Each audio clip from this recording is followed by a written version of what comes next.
Okay.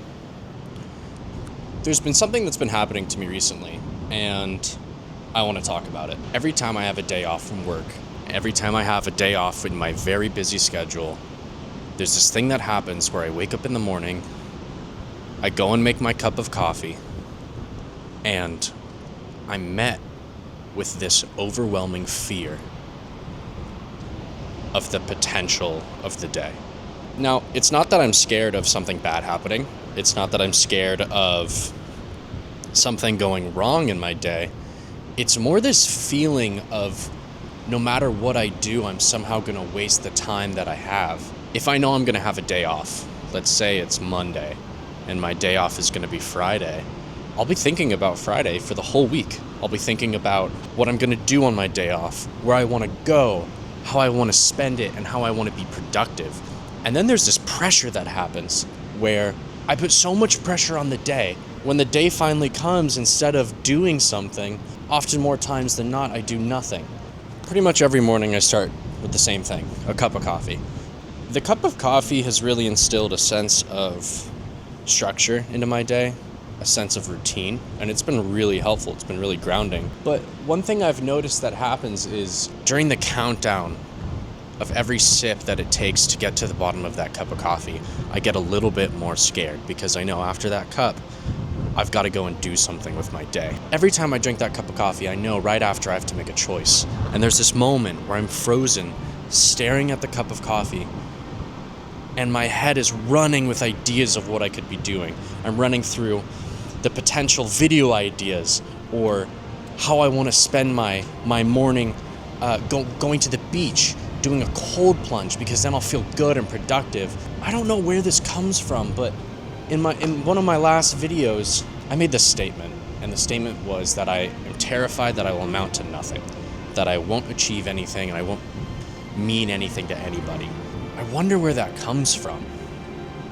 It's like this fear is so intrinsically deep in everything that I do that instead of just existing, instead of just enjoying myself and living in the moment, I focus and I hyperfixate on others. My whole life, I've always thought about other people, how other people view me, how other people like me, whether or not I am enjoyable to be around. And I'm sick of it. Now, thinking about this whole phenomenon this morning over my cup of joe, a couple things came to mind. And the first was, if you let the fear win, you will forever be a failure. And I know those sound like big words, but let me explain. See, what happens more times than not is the fear is so overwhelming and it paralyzes me. And I do nothing. Instead, it's so much easier to pull my phone out, sit on the couch, or lay in bed and feel sorry for myself. It's a lot easier to ignore what you're feeling instead of facing the fear of the unknown. Here's why you can't let the fear win. The fear is adversity, and modern society does not want you to push through adversity in any way. Everything's designed to be easier. Everything's designed to be faster. When you walk into a grocery store, you're able to buy any fruit any time of the year for the most part. That's not a real thing. Apples are not meant to be a year-round fruit. Grapes, strawberries, oranges, they don't taste good in certain off seasons. They're not meant to be producing. I think that's a huge part of what's wrong and why people are so upset and so depressed is because everything's too easy. At some point, the message got conflicted for American society, and it was, you're supposed to get what you want when you want it, and you're supposed to get it now. And the customer is always right. And if you appeal to the desires of the mob, you're gonna be more successful in business. And it's true. If you can appeal to more people, you're gonna be successful. But here's the problem with that is it's gotten so deeply synced into our culture that everyone's living life on this easy mode, and it's made everything so much harder. Life is about the struggle. Life is about the fear. I can't remember the last time I've been genuinely fearful of my life. I'm so grateful for that. I am so grateful for that. However, if you think about it, If you think about nature, and if you think about the fact that we're animals, you're supposed to be fearful of your life on a pretty often basis. If you are a predator is fearful of the fact that they can't find food and that there is perhaps drought. And so in order to survive, you need to move. You need to dig deep and find that energy to go on that extra hunt. If you're a prey, you always need to be fearful of the fact that what's that twig in the woods that you hear snapping? That might be a tiger or a lion or a person with a gun. The flight or fight survival instinct it's true to the nature of the animal because that animal is within nature. That animal is within their natural habitat. But the problem with us is that we've gotten so pulled out of the natural habitat, everyone's unhappy because we've removed ourselves from nature. We've removed ourselves from the natural course of everything to where if I want to get my nut, all I have to do is search up big boobs on my phone and in 5 minutes or less, I'm able to find euphoria. That's not normal. The point of what I'm trying to say is this. I think most people live unconsciously. And I think most people live unconsciously by choice. Because after all, we are products of our environment. My environment conditioned me to seek comfort in food, seek comfort in media, in video games, in pornography. And I hate to admit all this stuff. It doesn't make me feel confident. It doesn't make me feel comfortable. It doesn't make me feel proud to admit that I have fallen victim to desire.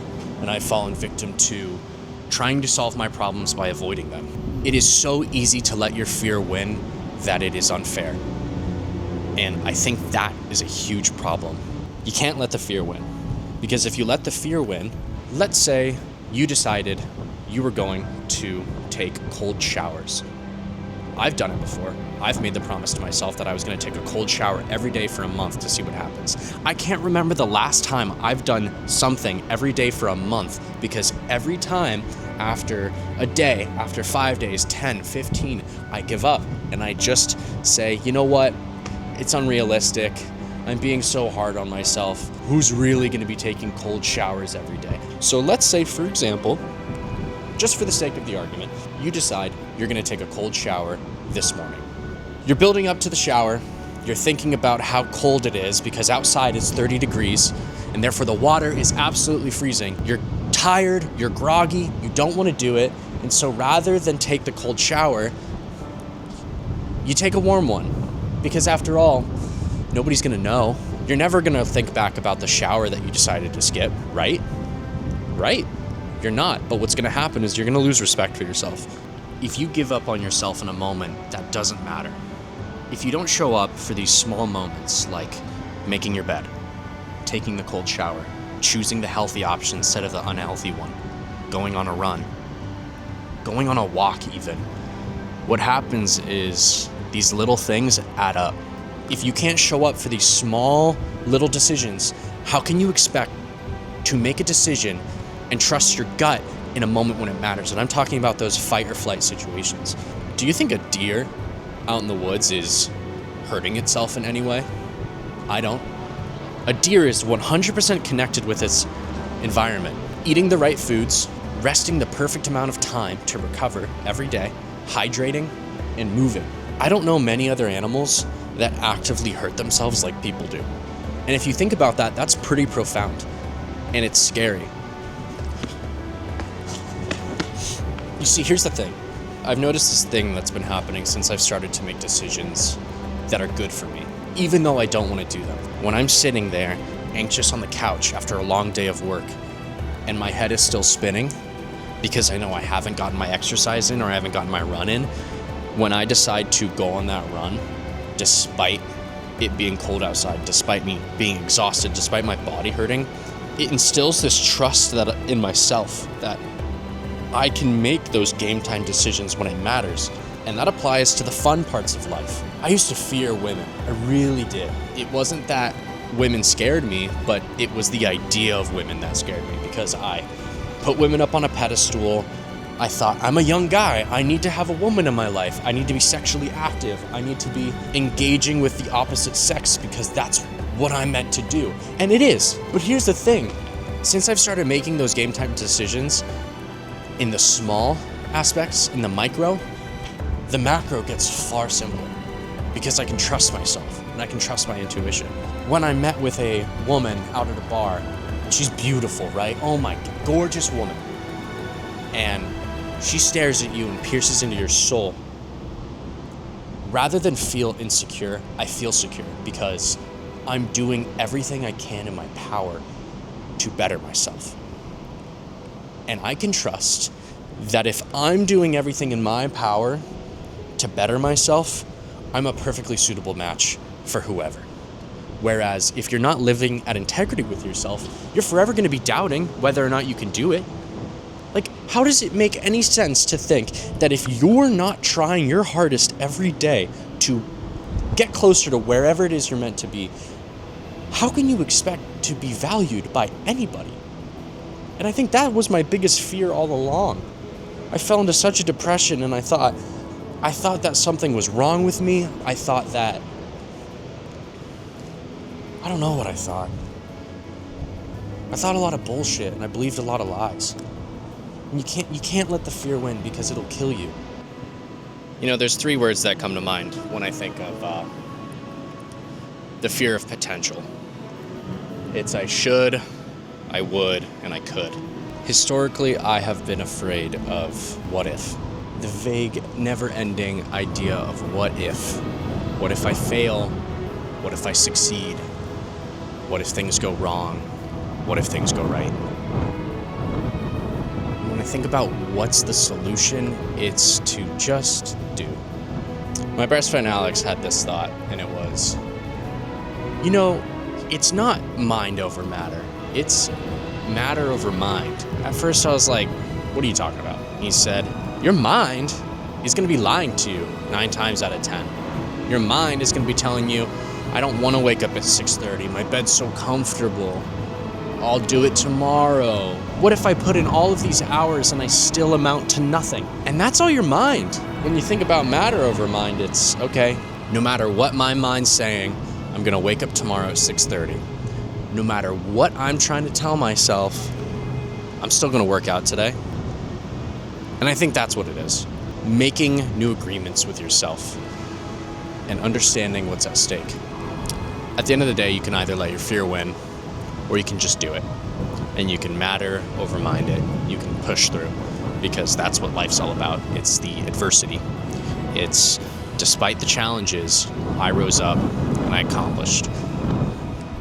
And when you look around and you stop thinking about what you should be doing, you can see that I'd rather be in no other place than right here at this current moment.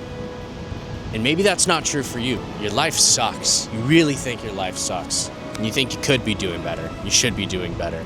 And if you had a little bit of a different situation, if your childhood were a little bit better, you would be far past where you ended up. But it's all bullshit, and none of it's real. What's real is understanding that right now, you have a choice of whether or not to take control, or you can continue staring at that cup of coffee.